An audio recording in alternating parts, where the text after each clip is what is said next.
Good morning, Ram Ram, नमस्कार, जय हिंद। मैं संदीप सिवाज स्वागत करता हूं आप सभी बच्चों का आपके अपने बेहतरीन और शानदार लर्निंग प्लेटफॉर्म पर। जितने भी बच्चे आज के सेशन में मेरे साथ लाइव जुड़ते जा रहे हैं, एक बार फटाफट मेरे को बता दीजिए ऑडियो वीडियो एकदम परफेक्ट है, क्लियर है, ओके है बच्चों? सब कुछ परफेक्ट है, ओके है, तो स्टार्ट करते हैं माँ सरस्वती के आशीर्वाद से। जिला दर्शन हम पढ़ रहे थे और जिला दर्शन में मेरे दोस्त पढ़ते पढ़ते हम कुरुक्षेत्र डिस्ट्रिक्ट तक आ चुके थे। कुरुक्षेत्र डिस्ट्रिक्ट आज हम कंप्लीट करेंगे और कुरुक्षेत्र डिस्ट्रिक्ट में हम पढ़ रहे थे मंदिर। तो जिला दर्शन में मेरे दोस्त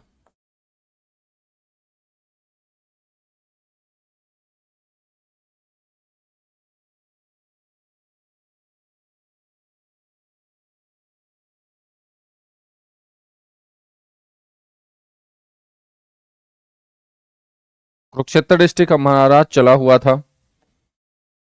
ऑडियो वीडियो एकदम परफेक्ट है, एक बार सारे के सारे बच्चे कमेंट करके बता दीजिएगा।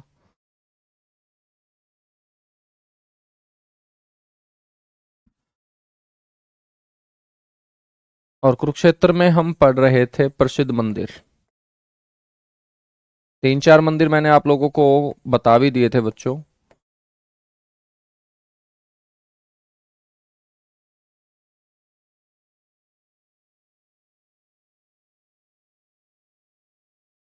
Good morning, good morning, good morning, good morning, good morning, good morning, Ram Ram, नमस्कार, जय हिंद। जितने भी बच्चे जुड़ते जा रहे हैं,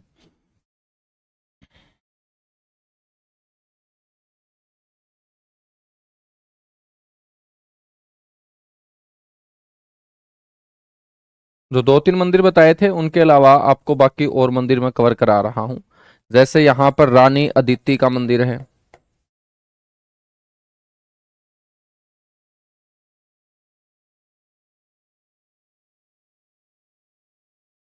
रानी अदिति का मंदिर है बच्चों। और रानी अदिति का मंदिर है कौन से गांव में? अमीन गांव में। अमीन गांव वो गांव है जहां पर अभिमन्यु को चक्रव्यूह में घेर कर कौरवों के द्वारा मार दिया गया था। तो बच्चों वो अमीन गांव आज अभिमन्युपुर के नाम से भी जाना जाता है। ठीक है, तो इस अमीन गांव का नाम अब क्या कर दिया गया है? अभिमन्युपुर।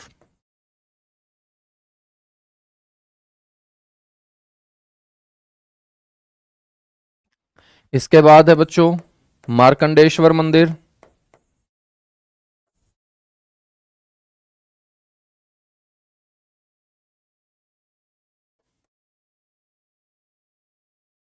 मार्कंडेश्वर मंदिर ये गुमटी गांव के अंदर है।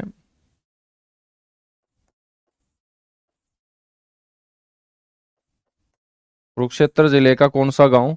गुमटी गांव, यहां पर मार्कंडेश्वर मंदिर है बच्चों। इसके बाद हम बात करेंगे नेक्स्ट पशुपतिनाथ मंदिर।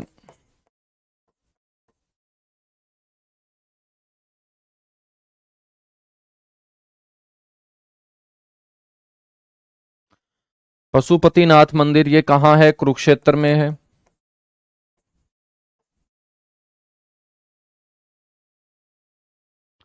पंचमुखी शिव मंदिर बच्चों,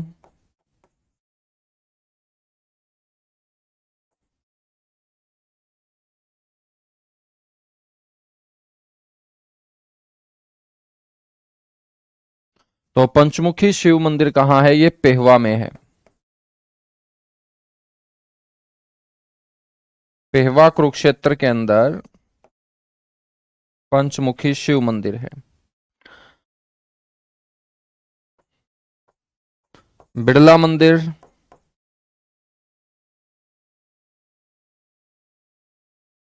ये भी कुरुक्षेत्र में है। और कई बार इसका निर्माण पूछा जाता है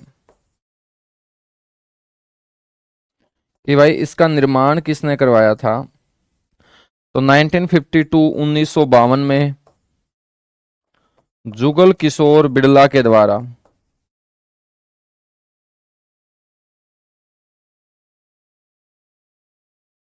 जुगल किशोर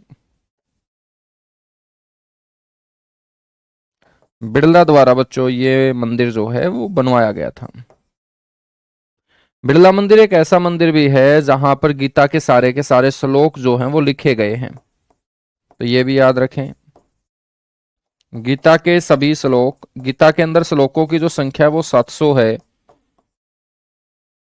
और 700 के 700 श्लोक जिस मंदिर की दीवारों पे लिखे गए हैं वो मंदिर कुरुक्षेत्र का कौन सा है? बिरला मंदिर। तो गीता के सभी श्लोक याद रखें इस मंदिर की दीवारों पर।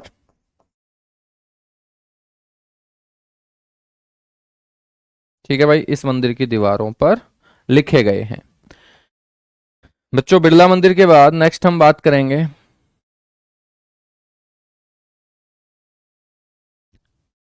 लक्ष्मी नारायण मंदिर। हमने पढ़ लिया था, शायद नहीं पढ़ रखा है तो दोबारा लिखवा रहा हूं।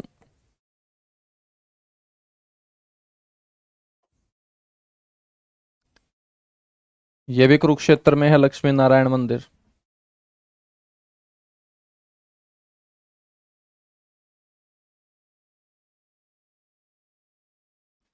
ठीक है, इसके अलावा दुख भजनेश्वर मंदिर।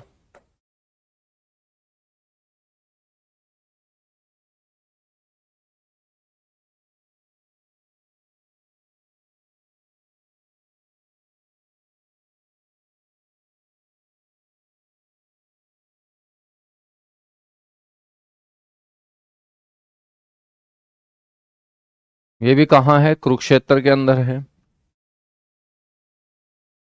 इस्कॉन मंदिर तो मैंने आपको बता ही दिया था कि विश्व की सबसे ज्यादा वजन वाली जो पवित्र पुस्तक गीता है वो कुरुक्षेत्र के इस्कॉन मंदिर के अंदर बच्चों रखी गई है। स्थानेश्वर महादेव मंदिर भी हम पढ़ चुके थे, है ना। यहां पर एक मंदिर और याद रखेंगे, नाभि कमल मंदिर।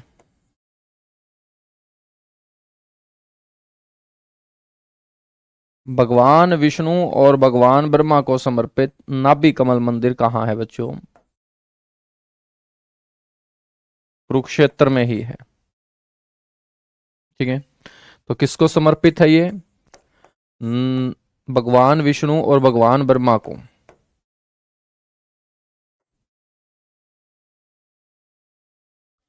तो भगवान विष्णु व भगवान ब्रह्मा को बच्चों ये समर्पित है।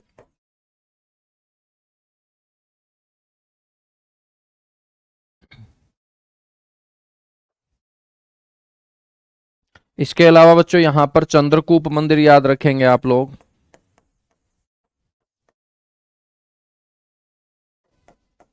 चंद्रकूप मंदिर ब्रह्म सरोवर में है।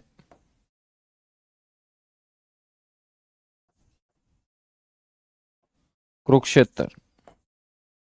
बच्चों इस मंदिर का जो निर्माण करवाया था वो युधिष्ठिर के द्वारा करवाया गया था।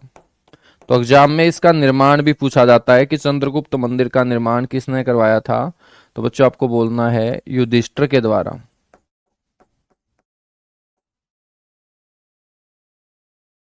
और धर्म के रास्ते पे चलने वाले धर्मराज युधिष्ठिर ने बच्चों द्रौपदी के लिए जो कूप बनवाया था उसी को बोलते हैं चंद्रकूप। और यहीं पर भगवान शिव को समर्पित मंदिर है जिसे हम बोलते हैं चंद्रकूप मंदिर। तो ये किसको समर्पित होगा? ये भगवान शिव को समर्पित होगा।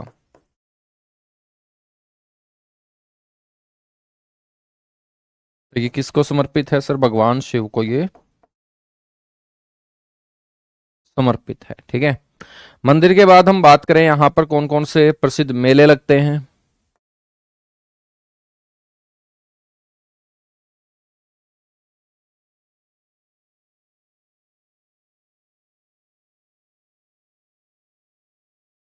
तो बच्चों प्रसिद्ध मेलों में एक तो याद रखना है आपको सूर्य ग्रहण स्नान मेला सबसे इंपॉर्टेंट है।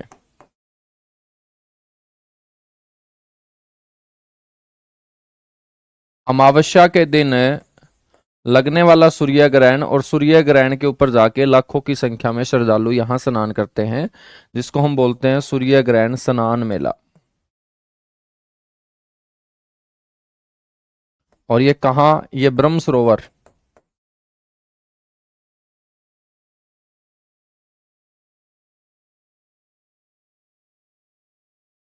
ब्रह्म सरोवर कुरुक्षेत्र में मेरे दोस्त सूर्य ग्रहण स्नान मेले का आयोजन होता है। अमावस्या के दिन बड़ी संख्या में यहाँ भीड़ मेरे दोस्त स्नान करती है। अमावस्या के दिन स्नान करना यहाँ शुभ माना जाता है। ठीक है, दूसरा जो मेला है वो है मारकंडा का मेला।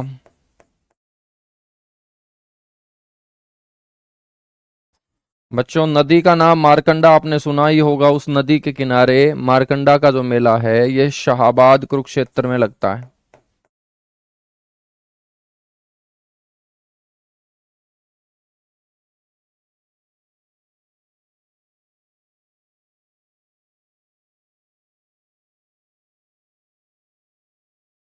ठीक है। नेक्स्ट है तीसरा पेहवा का मेला।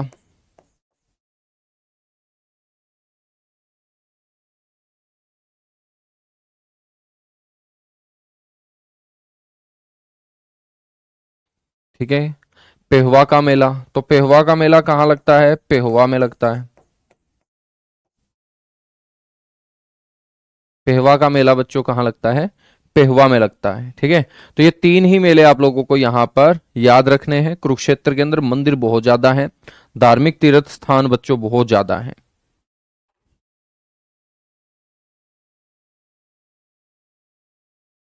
हाँ भाई मिलेगा बिल्कुल, आज से वो स्टार्ट हो रहा है। तो जो आप लोग जुड़े हुए हो, खाकी वर्दी वालों को नहीं बोला था। ठीक है। खाकी वर्दी वैसे तो पुलिस के लिए है दोस्त।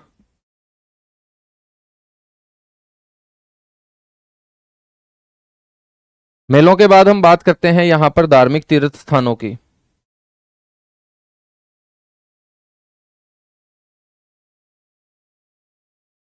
कौन कौन से धार्मिक तीर्थ स्थान हैं?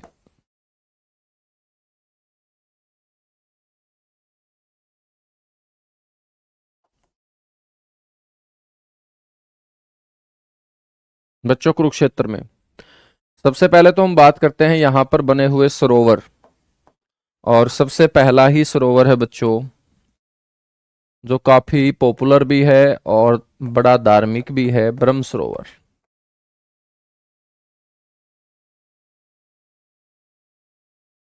आपसे कोई पूछ ले कि ये ब्रह्म सरोवर किसको समर्पित है, तो नाम से ही पता चल रहा है भगवान ब्रह्मा।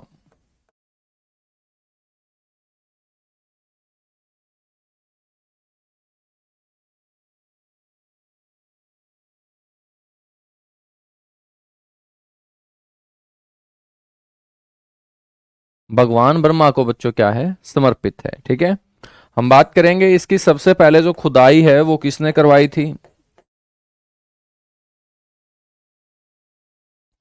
तो बच्चों खेती बाड़ी करने के उद्देश्य से, खेतों को सींचने के उद्देश्य से सबसे पहले जो खुदाई इस सरोवर की करवाई वो आर्यवंशी कुरुओं ने करवाई। क्योंकि आर्यवंशी कुरुओं ने ही सबसे पहले यहाँ की जमीन को स्वयं अपने हाथों से खोदने का काम किया गया था। बच्चों जब धीरे धीरे ये अस्तित्व खोता चला गया, इस स्थान की इंपोर्टेंस को समझते हुए, पवित्रता को समझते हुए एक थानेसर के जिलाधीश हुए हैं लरकिन। लरकिन ने मेरे दोस्त यहां पर फिर दोबारा से खुदाई कराने का काम किया। तो दोबारा से खुदाई,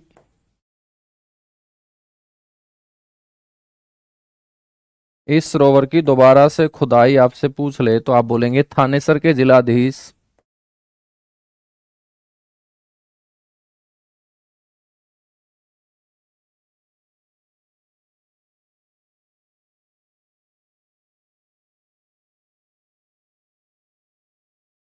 थानेसर के जिलाधीश लरकिन।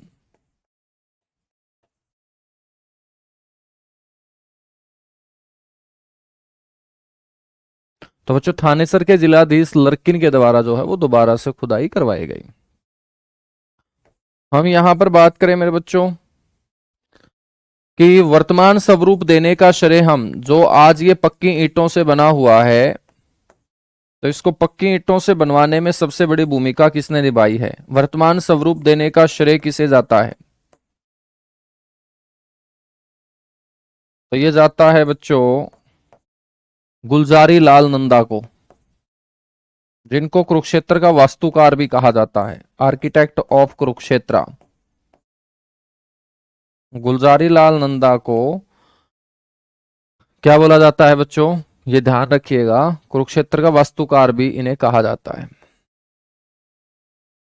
एशिया का पक्की ईंटों से बना कृत्रिम सरोवर है।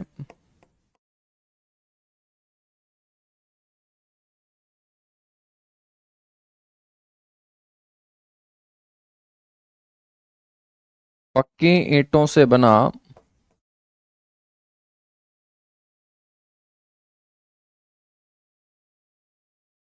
सबसे बड़ा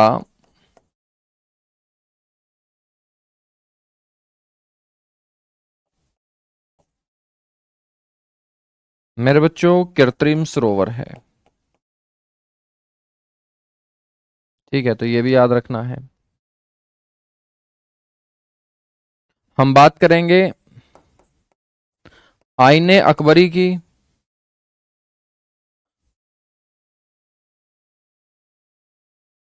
बच्चों आईने अकबरी किसके द्वारा लिखी गई? अबुल फजल के द्वारा।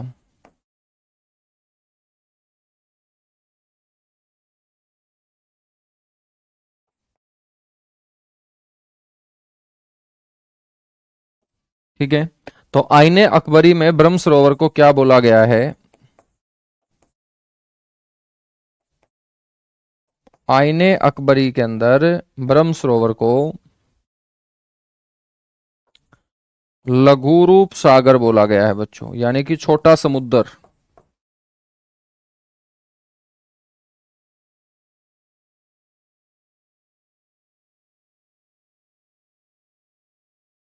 ठीक है, ब्रह्म सरोवर के बाद हम बात करते हैं नेक्स्ट यहां पर कौन सा सरोवर? ज्योतिसर। ज्योति का मतलब प्रकाश होता है। और मेरे बच्चों प्रकाश कब फैला था? जब भगवान श्री कृष्ण ने अर्जुन को दिया था गीता का उपदेश। ठीक है, तो कहां पर है ये ज्योतिसर सरोवर? थानेसर में।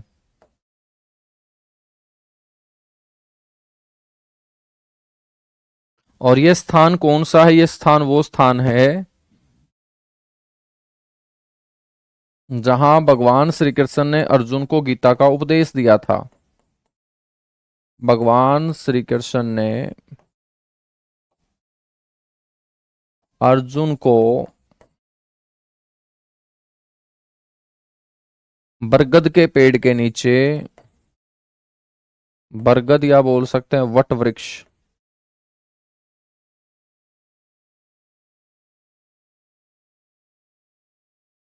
ठीक है, तो बरगद या वट वृक्ष के नीचे गीता का उपदेश दिया था बच्चों।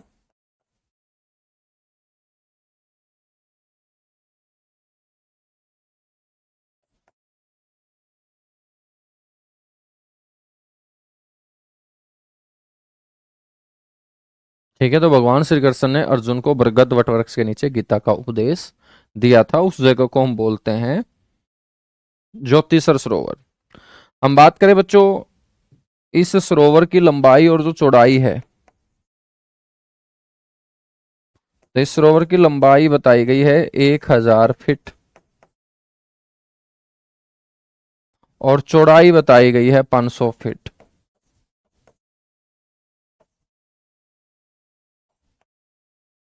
तो लंबाई और चौड़ाई मेरे बच्चों आप लोगों को क्या है यहां ध्यान रखनी है। ठीक है, हम बात करेंगे यहां वट वृक्ष के नीचे एक पक्का चबूतरा भी बना हुआ है जहां पर यह उपदेश दिया गया था ना। और वट वृक्ष के नीचे बने पक्के चबूतरे का निर्माण कई बार पूछ लेता है। तो वट वृक्ष के नीचे बने पक्के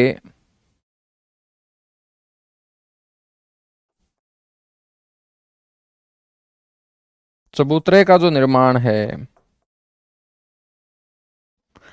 वो दरभंगा के राजा के द्वारा बच्चों करवाया गया था।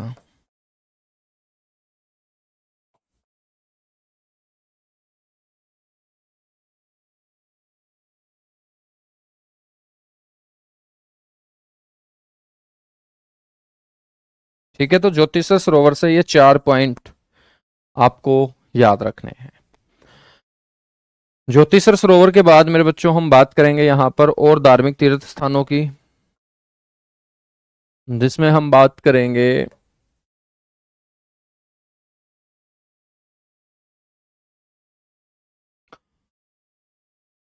अमीन तीर्थ की। तीर्थ का मतलब होता है पूजनीय स्थान। और कुरुक्षेत्र की जो 48 कोस भूमि है, उस 48 कोस भूमि में बच्चों सारे के सारे पूजनीय स्थान है, धार्मिक तीर्थ स्थान है। और हरियाणा में सबसे ज्यादा धार्मिक तीर्थ स्थानों की संख्या वाला जिला हमारा कौन सा है? कुरुक्षेत्र ही है। कौन सा है? कुरुक्षेत्र ही है। ठीक है ना।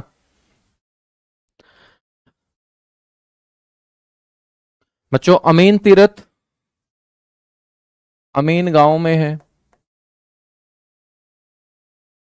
जिसका नाम बदलकर मनोहर लाल खट्टर सरकार में क्या कर दिया गया था? अभिमन्युपुर, जहां पर हमने अदिति का मंदिर पढ़ा। ठीक है। अमीन जो तीर्थ है बच्चों, ये किसके लिए जाना जाता है? ये जाना जाता है अभिमन्यु के वध के लिए। तो कौरवों द्वारा युद्ध के 13वें दिन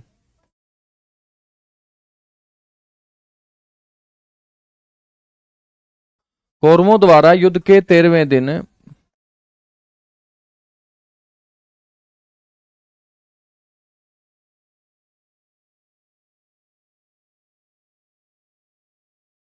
अभिमन्यु को चक्रव्यूह में घेर कर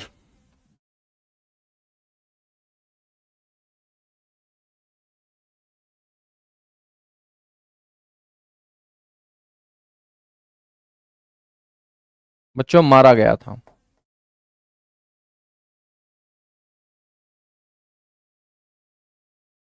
ठीक है। नेक्स्ट हम बात करेंगे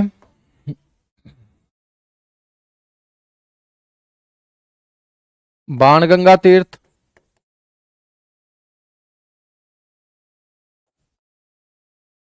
या इसे बोलते हैं नरकात्री तीर्थ।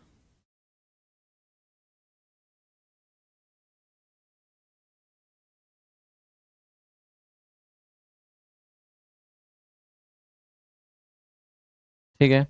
ये कौन से गांव में है बच्चों? ये नरकात्री गांव के अंदर है, जो थानेसर का गांव है।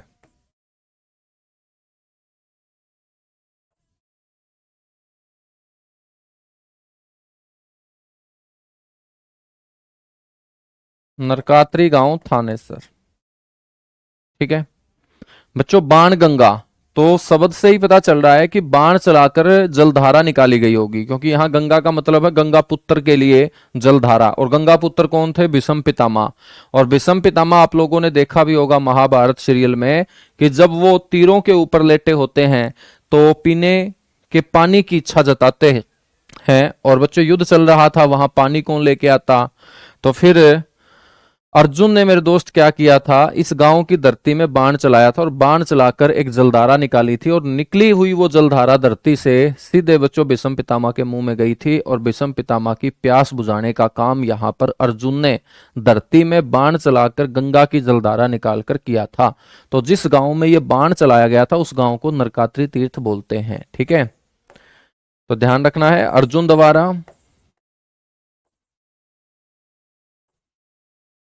बाण चलाकर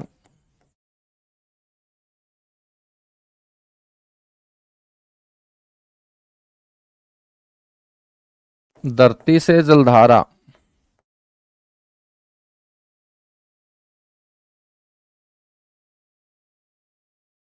निकालकर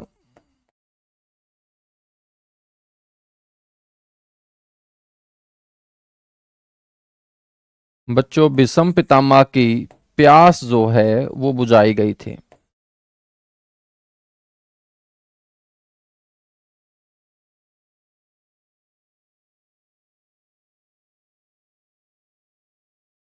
ठीक है। जब ये कार्यक्रम चल रहे थे मेरे दोस्त युद्ध के दौरान, कि बाण चलाकर कोई धरती से जलधारा निकाल रहा था, तो बच्चों भीम भी कहाँ पीछे रहने वाला था? भीम ने भी क्या किया? भीम ने मेरे दोस्त धरती में गोड्डा मारकर जलधारा निकालने का काम किया था। और जहां पर भीम ने मारा था बच्चों गोड्डा, उसी को बोलते हैं भीम गोड्डा। तो भीम गोड्डा तीर्थ भी कहाँ है? कुरुक्षेत्र में है। यहां पर भीम ने गोड्डा मारकर जलधारा निकालने का काम किया था बच्चों। ये बड़े खतरनाक लोग थे। ठीक है। इसके बाद हम बात करते हैं नेक्स्ट यहां पर बाबा काली कमली वाले का डेरा।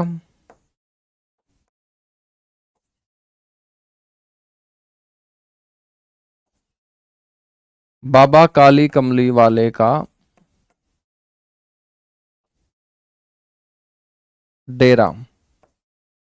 बच्चों ये कुरुक्षेत्र में ही है। और बाबा काली कमली वाले कौन? बच्चों एक संत जिनका नाम है विशुद्धानंद जी महाराज। तो विशुद्धानंद जी महाराज कुरुक्षेत्र के आसपास के गांव में काली कंबली हो ओढ़ कर बच्चों घूमने फिरने का काम किया करते थे। तो गांव के लोगों ने उनको बोलना शुरू कर दिया काली कमली वाला बाबा। तो बच्चों डेरे का नाम भी हो जाता है बाबा काली कमली वाले का डेरा। निर्माण किसने करवाया? विशुद्धानंद जी महाराज ने।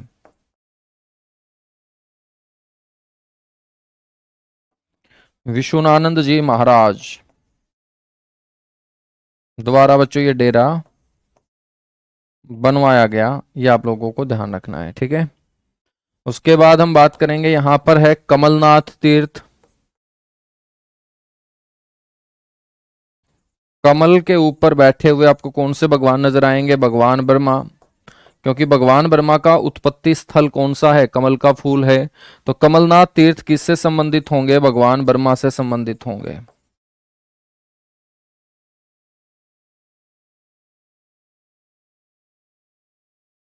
तो कमलनाथ तीर्थ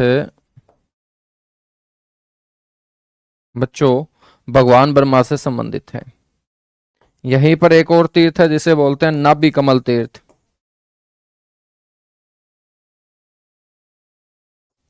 नाभि कमल तीर्थ, जहां पर हमने नाभि कमल मंदिर पढ़ा है वही नाभि कमल तीर्थ है। और बच्चों भगवान ब्रह्मा की उत्पत्ति कमल के फूल से हुई थी और वो कमल का फूल निकला था नाभि से, इसीलिए इसे नाभि कमल बोलते हैं। लेकिन ये नाभि किसकी थी? ये नाभि थी भगवान विष्णु की।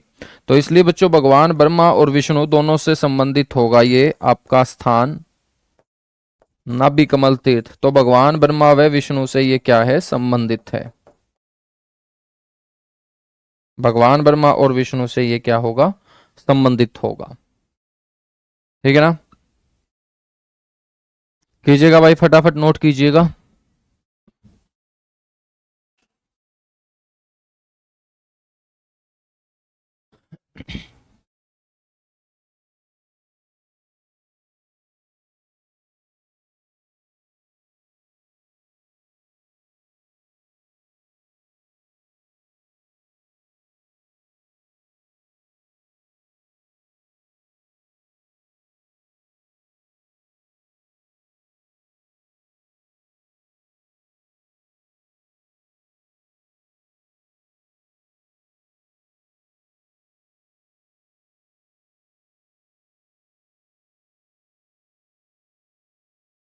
कर चुके हो बच्चों नोट? चलेगा। नेक्स्ट हम बात करेंगे प्राची तीर्थ की।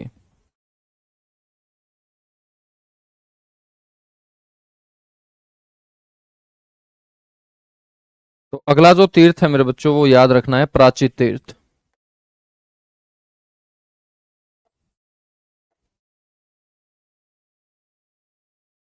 कहाँ होगा? कुरुक्षेत्र में होगा। प्राची तीर्थ यहां पर क्या हुआ था? यहां पर देवव्रत यानी जिन्हें हम भीष्म पितामह बोलते हैं, तो देवव्रत की जो माता थी बच्चों उनका नाम गंगा था। और गंगा ने इस जगह के ऊपर स्नान करके अपने पाप धोने का काम किया था। तो जहां पर देवव्रत की माता गंगा ने स्नान करके पाप धोए थे उस जगह को हम प्राची तीर्थ के नाम से बच्चों जानते हैं। नेक्स्ट है कामोदा तीर्थ। कामोदा तीर्थ बच्चों ये कामोदा तीर्थ उस जगह को बोला जाता है जहां पर महाभारत युद्ध के दौरान द्रौपदी ने पांडवों के लिए खाना वगैरह बनाने का काम किया था। जहां द्रौपदी ने अपनी रसोई लगाई थी पांडवों के लिए, वो हमेशा खाना वगैरह बनाने का काम करती थी युद्ध के दौरान। तो उस जगह को बच्चों क्या कहा जाता है? कामोदा तीर्थ कहा जाता है। ये भी कहां बोलोगे आप? कुरुक्षेत्र के अंदर। कामोदा तीर्थ के बाद मेरे बच्चों नेक्स्ट जो आपको तीर्थ याद रखना है वो याद रखना है वाल्मीकि आश्रम।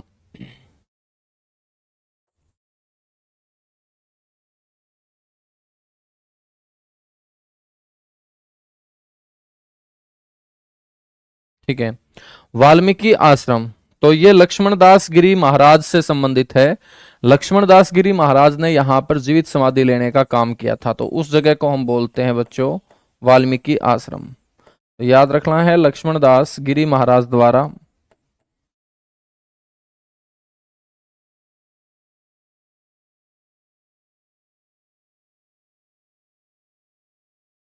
यहां जीवित समाधि बच्चों ली गई थी। यहां जीवित समाधि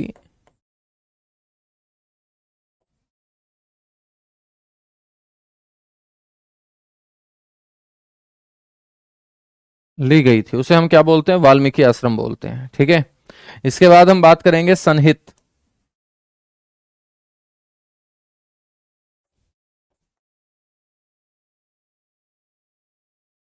सन्निहित सरोवर या तीर्थ। बच्चों इसके नाम से ही पता चल रहा होगा आप लोगों को कि सन्निहित का मतलब ही क्या होता है, सात। तो बताया जाता है ये वो जगह है जहां पर सात पवित्र और पवित्र नदियों को सरस्वती बोल दिया जाता था। जहां पर सात पवित्र सरस्वती नदियां आकर पहले मिलने का काम किया करती थी, तो बच्चों उस जगह को कुरुक्षेत्र में सन्निहित बोला गया। सात पवित्र सरस्वती नदियों का यह संगम है, भगवान विष्णु का यह स्थायी निवास है।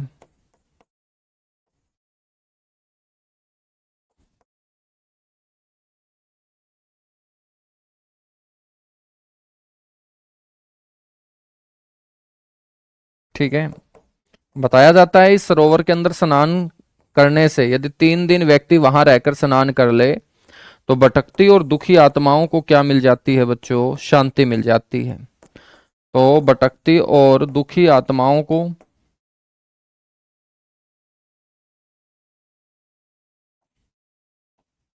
भटकती और दुखी आत्माओं को स्नान करने से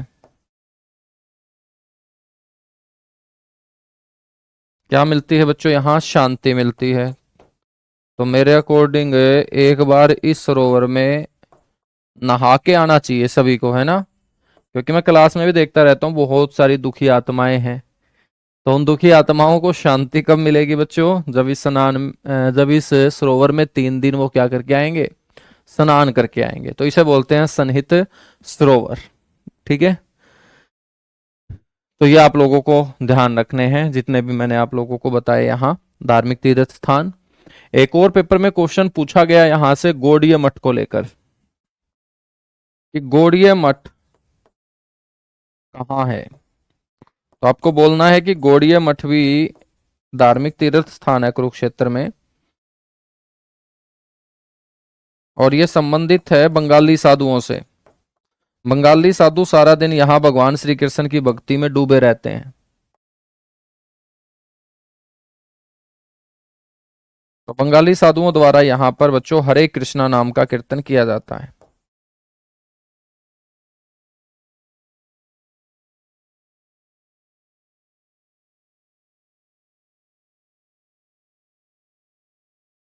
ठीक है,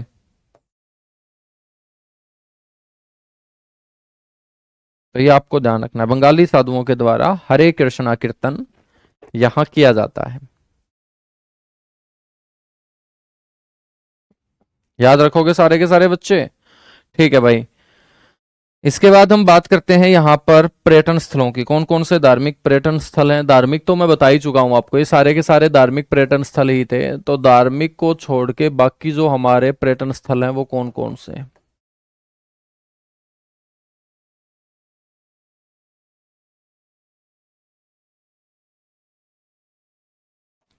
पर्यटन स्थलों में हम सबसे पहले बात करेंगे नाबा हाउस। नाबा रियासत के राजा ने बच्चों ब्रह्म सरोवर के नजदीक एक घर बनवाया, उसको हम क्या बोलते हैं, नाबा हाउस। कई बार आपसे ये भी पूछ ले कि कौन से सरोवर के नजदीक है ये, तो आप बोलेंगे ब्रह्म सरोवर।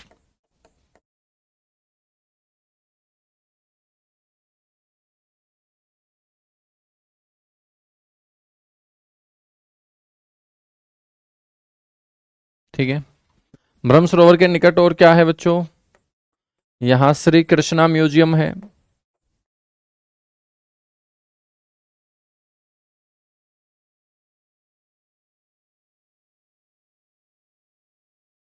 श्री कृष्णा संग्रहालय है मेरे बच्चों। ठीक है, और इसका निर्माण 1987 में।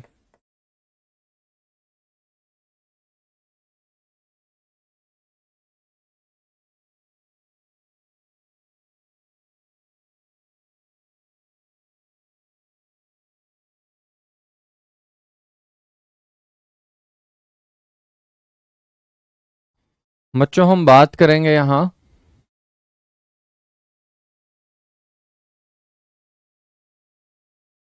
कि भगवान श्री कृष्ण के नाम पर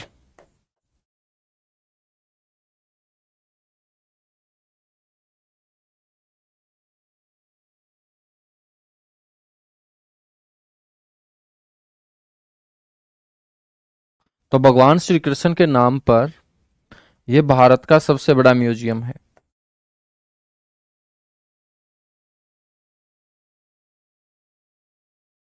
भारत का सबसे बड़ा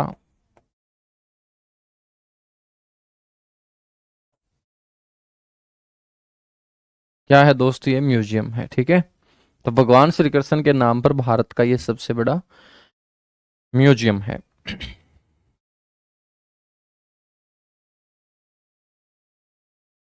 नेक्स्ट हम बात करेंगे यहाँ गुलजारी लाल नंदा संग्रहालय है।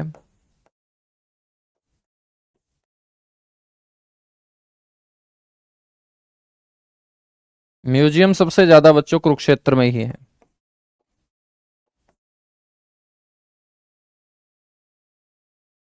ठीक है, यहां पर धरोहर संग्रहालय है।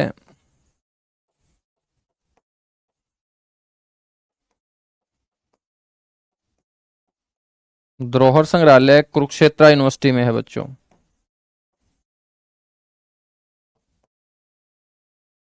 कुरुक्षेत्र विश्वविद्यालय के अंदर है।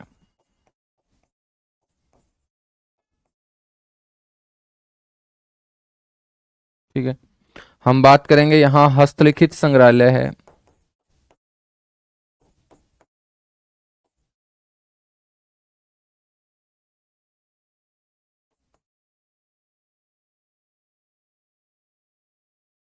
हस्तलिखित संग्रहालय है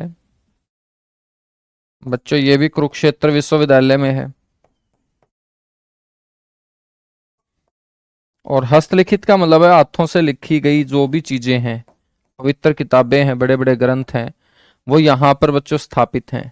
लेकिन ये हाथों से लिखा गया जो सारा का सारा कलेक्शन है, संग्रहालय है बच्चों, ये किसके द्वारा लिखित है? तो आप बोलेंगे सथानु दत्त शर्मा द्वारा।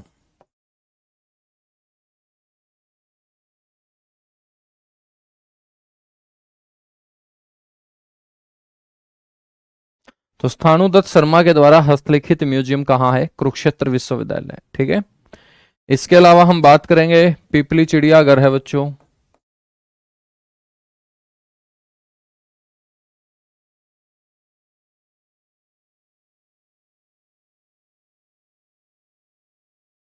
पिपली चिड़ियाघर है पिपली के अंदर। नेशनल हाईवे 44 के ऊपर ये स्थित है। और बना बच्चों कब था? 1985-86।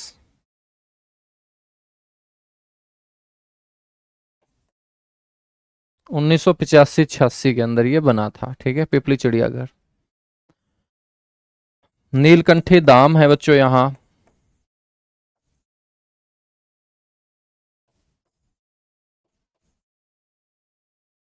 नीलकंठी धाम है। जल बेहरा बैराज है।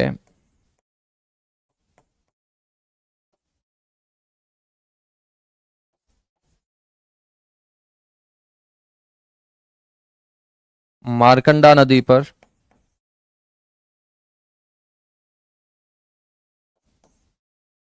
बीबीपुर नाम की झील है बच्चों यहाँ। बीबीपुर झील है।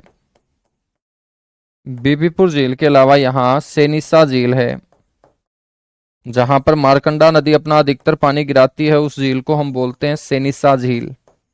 कौन सी झील? सेनिसा झील। ठीक है बच्चों, हम बात करेंगे यहाँ अंजन नाम से एक टूरिस्ट कॉम्प्लेक्स भी है कुरुक्षेत्र के शहर पेहवा में। अंजन टूरिस्ट कॉम्प्लेक्स।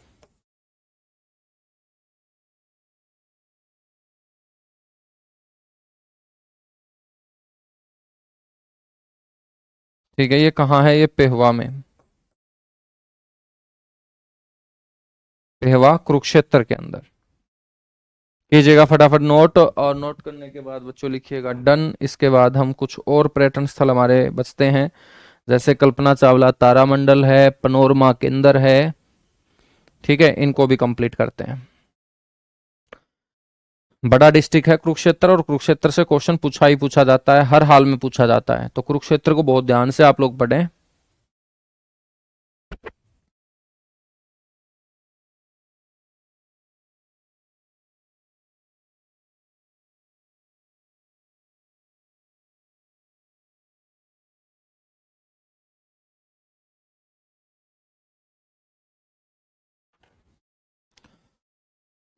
नोट करने के बाद बच्चों डन जरूर लिखिएगा।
चलेगा भाई, डन हो चुका है, बहुत बढ़िया। चलेगा, कुछ और हम यहाँ पे जो हमारे टूरिस्ट कॉम्प्लेक्स हैं वो भी देखें। तो एक पैराकीट नाम से भी है बच्चों।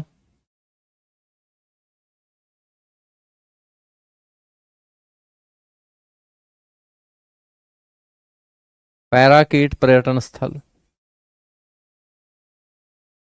आपसे पूछ ले कि कहाँ है पैराकीट नाम का पर्यटन स्थल, तो आप बोलेंगे कि सर ये पीपली में ही है।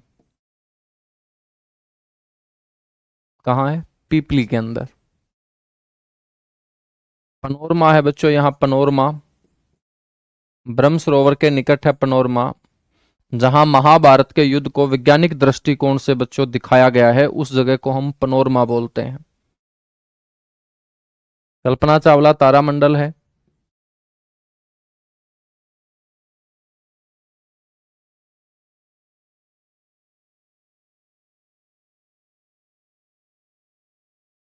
कल्पना चावला तारामंडल, जहां कल्पना चावला जिसे हम अंतरिक्ष की रानी बोलते हैं, उससे जुड़ी हुई सारी की सारी घटनाओं को इकट्ठा करके लिखा गया है, रखा गया है।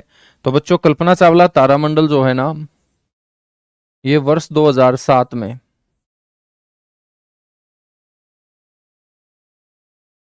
राष्ट्र को समर्पित कर दिया गया।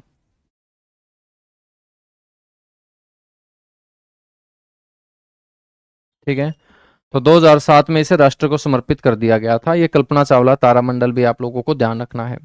नेक्स्ट हम बात करेंगे विश्वामित्र का टिल्ला।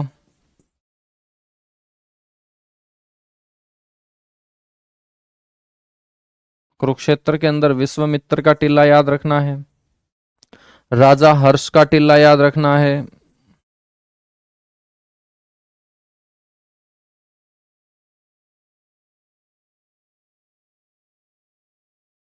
भगवानपुर का टिल्ला याद रखना है बच्चों।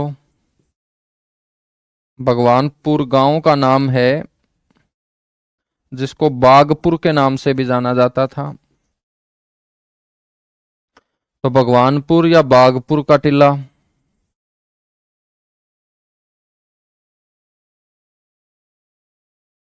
नेक्स्ट हम बात करेंगे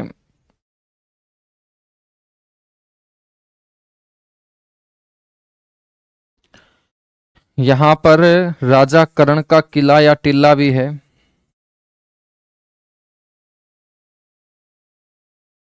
राजा कर्ण का किला या टिल्ला बच्चों ये भी थानेसर में स्थित है। ठीक है। यहां एक मस्जिद भी है जिसको बोलते हैं पाथेर मस्जिद।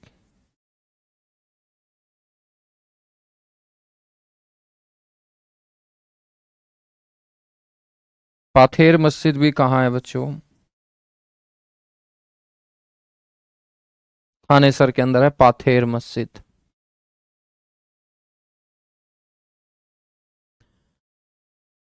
इसके अलावा हम बात करें यहाँ गुरुद्वारे भी है जिसमें राजघाट गुरुद्वारा बड़ा इंपॉर्टेंट है।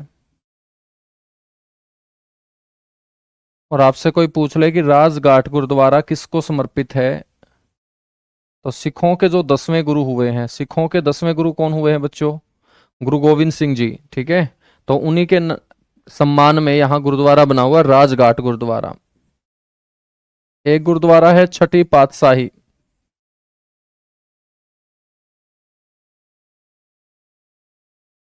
छठी पातशाही गुरुद्वारा। बच्चों छठी पातशाही का मतलब है ये छठे गुरु को समर्पित है। और छठे गुरु कौन है? हरगोविंद सिंह जी।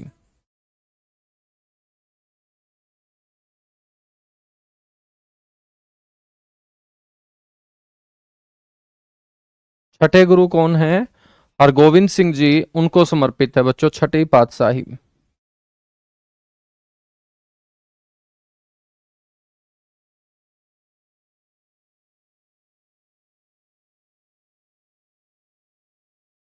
नेक्स्ट है नौवीं पातशाही। तो नौवीं पातशाही बच्चों गुरुद्वारा किसको समर्पित होगा जो कुरुक्षेत्र में है? तो आप बोलेंगे नौवें गुरु को। और नौवें गुरु कौन हुए हैं सिख धर्म में? तेग बहादुर जी।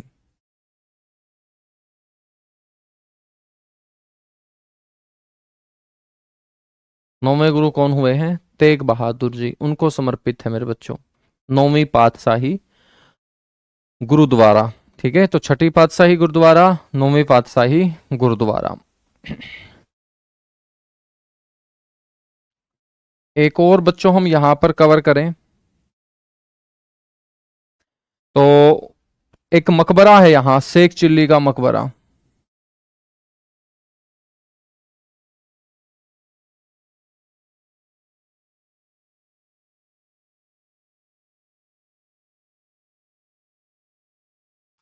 शेख चिल्ली का मकबरा। बच्चों शेख चिल्ली का जो मकबरा है ना ये थानेसर में है।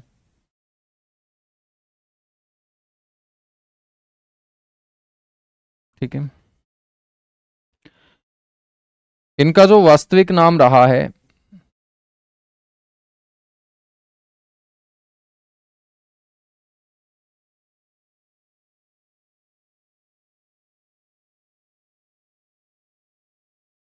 वो अब्दुल करीम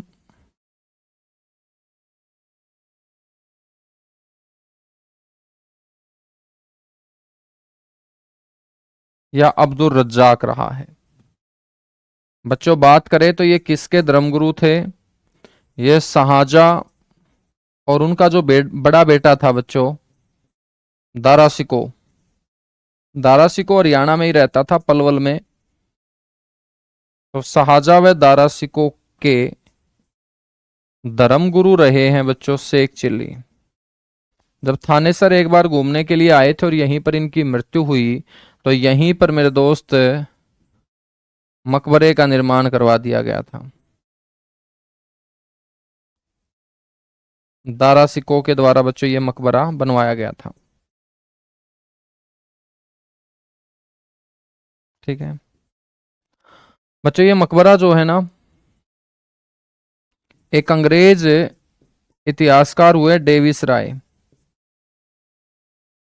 बच्चों डेविस राय ने इसकी तुलना किसके साथ कर दी? ताजमहल के साथ, और लोगों ने इसको बोलना शुरू कर दिया हरियाणा का ताजमहल। तो हरियाणा का ताजमहल डेविस राय के अनुसार, ठीक है, तो ये क्या बोलते हैं? हरियाणा का ताजमहल बोलते हैं इसे। क्या बोलते हैं बच्चों? हरियाणा का ताजमहल इसे बोलते हैं। हाँ, 1958 में इसको संरक्षित स्मारकों की सूची में भी शामिल किया गया, ये भी याद रख लीजिएगा। 1958 के अंदर राष्ट्रीय स्मारकों की सूची में शामिल।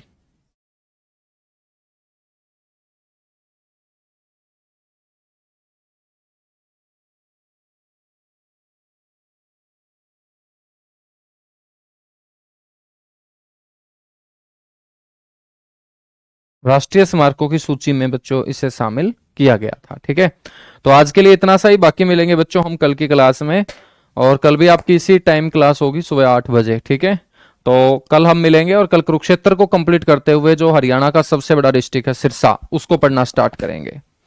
चलेगा बच्चों, थैंक यू।